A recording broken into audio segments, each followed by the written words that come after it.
నమస్కారం,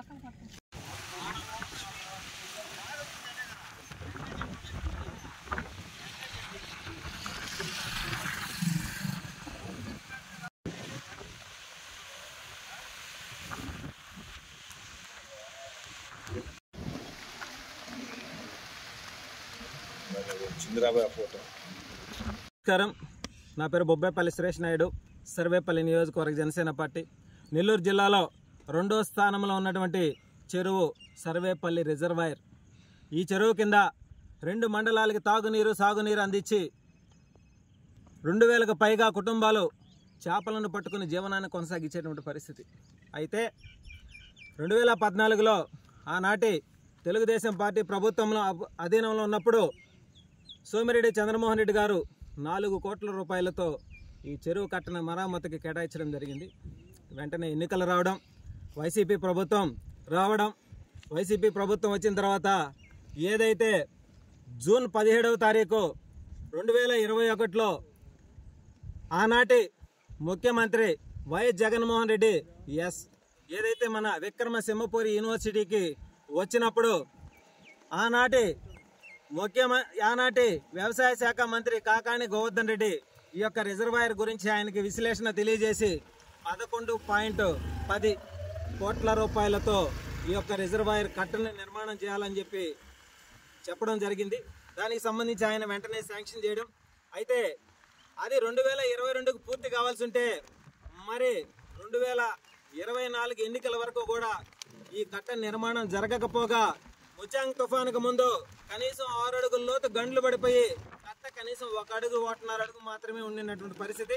అయితే ఏదైతే ఈ కట్టని కాంట్రాక్ట్ తీసుకున్నటువంటి కాంట్రాక్టర్ కావచ్చు, జేఈలు కావచ్చు, ఎవ్వరూ కూడా ఈ కట్ట గురించి కట్ట తెగిపోయే పరిస్థితి. ఈ కట్ట తెగిపోతే, ఈ సర్వేపల్లి రిజర్వాయర్ కట్ట తెగిపోతే కింద ఉన్నటువంటి కనీసం 15 నుంచి 20 గ్రామాల వరకు మునిగిపోయి 2000 ఎకరాలకు పైగా తుడిచిపెట్టుకుపోయేటువంటి పరిస్థితి.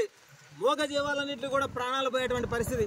కానీ ముచాంగ్ తుఫానికి 2 రోజుల ముందునే జనసేన పార్టీ నుంచి మేము వచ్చి ఆ గావులను దిగి అయ్యా ఈ గావులను బోడ్చండి అని చెప్పి ఆ రోజు మేము మీడియా ద్వారా గళాన్ని వినిపిస్తే కనీసం 2 రోజుల ముందు కూడా ఆ గావులను బోడ్చేటువంటి పరిస్థితి లేదు. తుఫాను రోజు హడావిడిగా జేసీబీలతో వచ్చి మోటార్లు కట్టి బస్తాలతో ఆ గావులు నింపినటువంటి పరిస్థితి. మళ్ళీ ఇటీవల చిన్నపాటి వర్షాలకి మళ్ళీ గావులు పడిపోయి మళ్ళీ సర్వేపల్లి రిజర్వాయర్ అస్తవ్యస్తంగా అనారోగ్యంగా తయారైనటువంటి పరిస్థితి. కానీ నేను ఒకటే తెలియజేస్తా ఉన్నా, మాజీ మంత్రి మాజీ శాసనసభ్యులు కాకాని గోవర్ధన్ రెడ్డి గారికి సోమిరెడ్డి చంద్రమోహన్ రెడ్డి గారిని వ్యక్తిగతంగా సోమిరెడ్డి చంద్రమోహన్ రెడ్డి గారిని విమర్శించడం కాదు, మీ హయాంలో మీరు వ్యవసాయ శాఖ మంత్రిగా ఉన్నప్పుడు మరి ఈ చెరువు గండ్లు పడిపోతే ఎందుకు పట్టించుకోలేదు? మరి 4 సంవత్సరాల పాటు ఈ చెరువుని ఎందుకు మరామతులు చేయలేదు? అంటే దీంట్లో మీకేమైనా కమిషన్లు వచ్చాయా?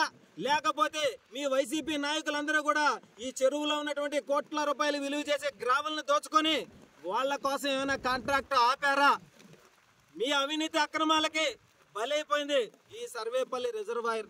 నేను ఒకటే తెలియజేస్తా ఉన్నా, ఎన్డీఏ కూటమిలో భాగంగా ఏదైతే ఇప్పటి శాసనసభ్యులు సోమిరెడ్డి చంద్రమోహన్ రెడ్డి గారికి ఈ విషయాన్ని పూర్తి స్థాయిలో తెలియజేసి ఈ కాంట్రాక్టరు వెంటనే వచ్చి పూర్తి స్థాయిలో మరామతులు చేసి కట్టని పునరుద్ధరణ చేయకపోతే మాత్రం జనసేన పార్టీ ఉపేక్షితూ ఈ సర్వేపల్లి నియోజకవర్గంలో ఎక్కడ ఎప్పుడు ఎవరికి ఏ సమస్య ఉన్నా సరే జనసేన గళం వినిపిస్తుంది, జనసేన పార్టీ పోరాడుతుంది.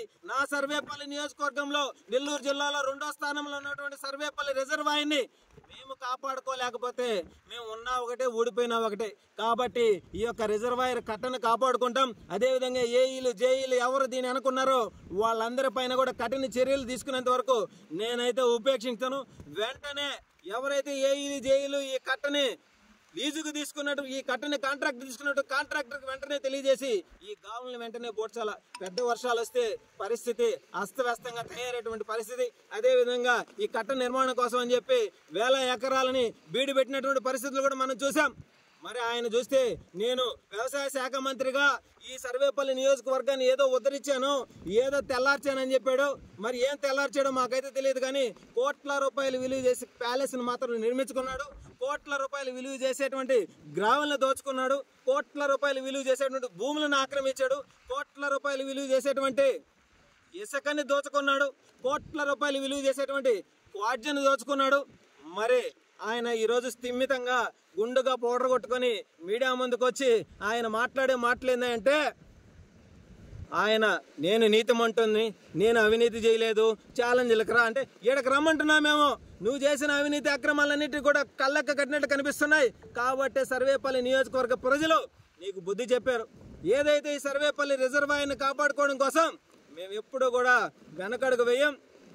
అదేవిధంగా ఈ రిజర్వాయర్ కట్టని తీసుకున్న కాంట్రాక్టర్ ఎవడైనా సరే వెంటనే వచ్చి ఈ గావులను గోడ్చాలా.